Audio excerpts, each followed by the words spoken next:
The actions I have described today are just a small preview of the common sense revolution, because that's what I call it, a common sense revolution that's coming soon to America, to a theater near you, right? But it's coming to you through your president, Donald J. Trump.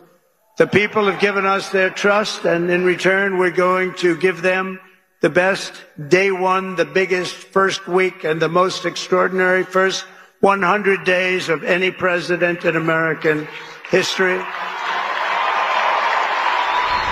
You know, the difference in left-wing energy in 2016 compared to now is astounding. And honestly, it's understandable, right? Because back in 2016, when the left lost, it was a shock, right? It was almost like, figuratively speaking, they were punched in the face and they were like, hey, you know, but this time they're completely demoralized. They are completely broken. And we'll show you the contrast today between Donald Trump, who, by the way, is currently giving his first ever public speech since being elected president right here at Turning Point USA's Americafest. You may actually hear him in the background behind me. I'm not sure what the mic is picking up or not, but yeah, Trump's out there speaking right now. But compare that to Tim Walz, who seems to be in a little bit of an episode. It's very strange, okay? It's very weird ever since he and Kamala lost the election. And I think in so many ways, it is almost figurative of the difference between, again, the energy between our side and their side, okay?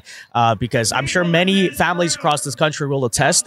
Thanksgiving back in 2016, much more vicious. The left was much more amped up than they are now. Now they've just completely, in some ways, checked out of politics. But with that said, guys, do us a big favor. Make sure you hit that like button down below. Subscribe if you are new. Help us hit our goal of 400,000 subscribers. And with that said, okay, here are some of the highlights of Trump's speech that he's currently giving right now. A big focus, I noticed, not so much on the past, not so much on dunking on Democrats, but rather talking about the mandate and what we're going to do, what we're going to talk about, what we're going to focus on in the second administration policy going forward. So take a listen.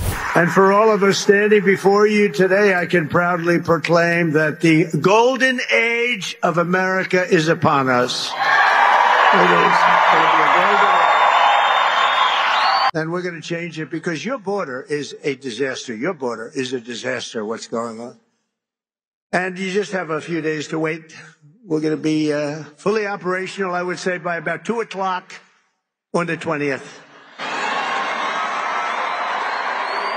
20th of January.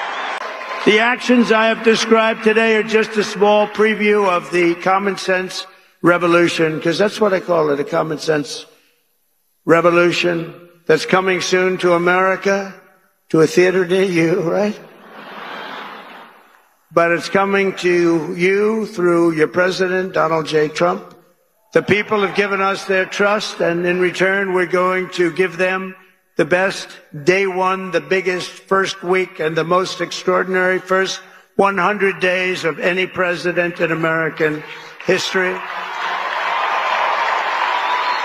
And in conclusion, on January 20th, the United States will turn the page forever on 4 long, horrible years of failure, incompetence, national decline, and we will inaugurate a new era of peace, prosperity, and national greatness. It's going to be national greatness. It will be something very, very special.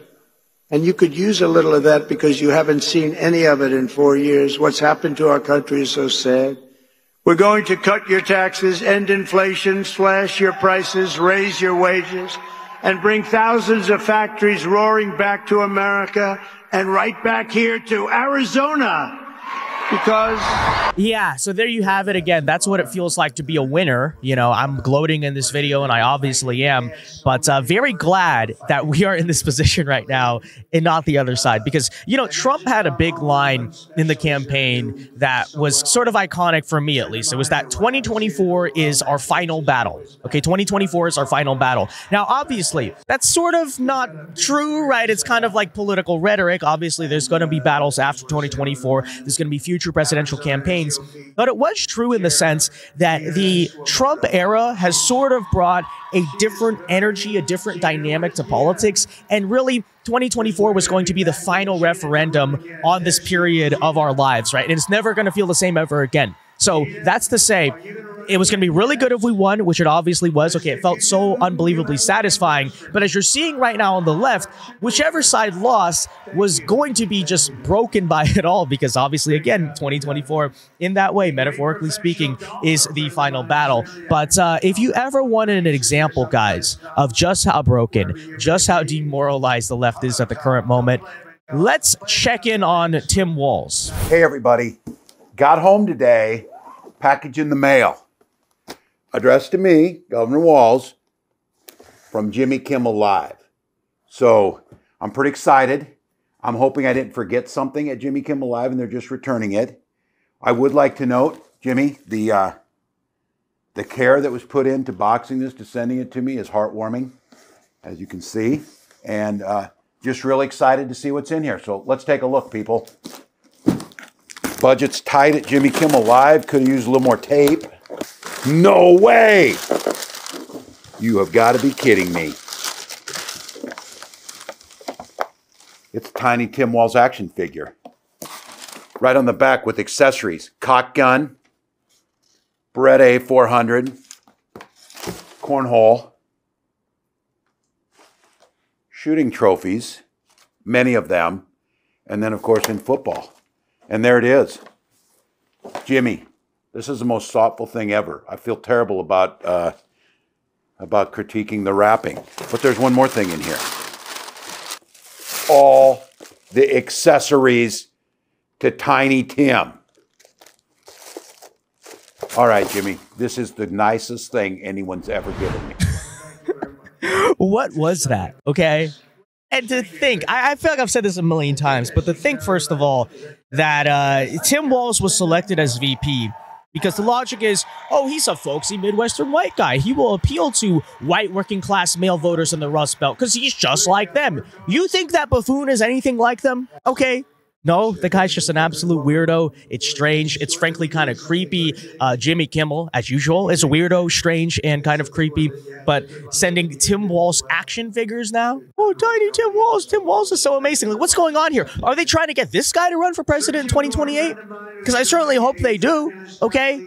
I just don't understand where the shilling from Tim Walz ever came from. You know, he was not a good VP pick. Can we correct that? Because even people on the left, like Cenk Uygur from TYT, who generally didn't think Kamala was a great candidate, also thought that Tim Walz was a good VP pick. It's like, where is that coming from? Okay, this guy, first of all, does not relate to Midwestern white guys or really anyone. He's freaking strange, okay? His core argument as to why he lied about so much stuff in his life is that, oh, I'm a little bit of a knucklehead. I'm kind of just a normal guy, and that's why I'm a pathological liar, because I'm just like you. Everyone is a pathological liar. No, it's a little bit of a strange projection, okay? But, you know, even on the policy front, a lot of radical, just crazy, insane things he supported, okay? You know, the tampon Tim thing sort of came around for a reason. But, you know, on top of that, the guy can't debate. He's strange. What were they thinking here? All right, but I don't know. There you have it again. Those are two broken men right now. Tim Walz, broken man. Jimmy Kimmel, broken man. You know what, guys? Frankly, it is what it is, okay? I don't know what else to say. Tim Walz keeps posting these weird videos. Kamala Harris is getting drunk during fundraiser speeches, allegedly. Obama's nowhere to be found. You know, it's like the end credits, guys, of the movie that was the 2024 election are just absolutely hilarious. You even have like Democrat staffers like Lindy Lee trying to become Republicans now. It's hilarious. Okay, someone needs to make that actually end credits of the 2024 election. But with that said, guys, let me know your thoughts on all of this in the comment section down below. Be sure to leave a like on this video, subscribe if you are new. And until next time, God bless and peace.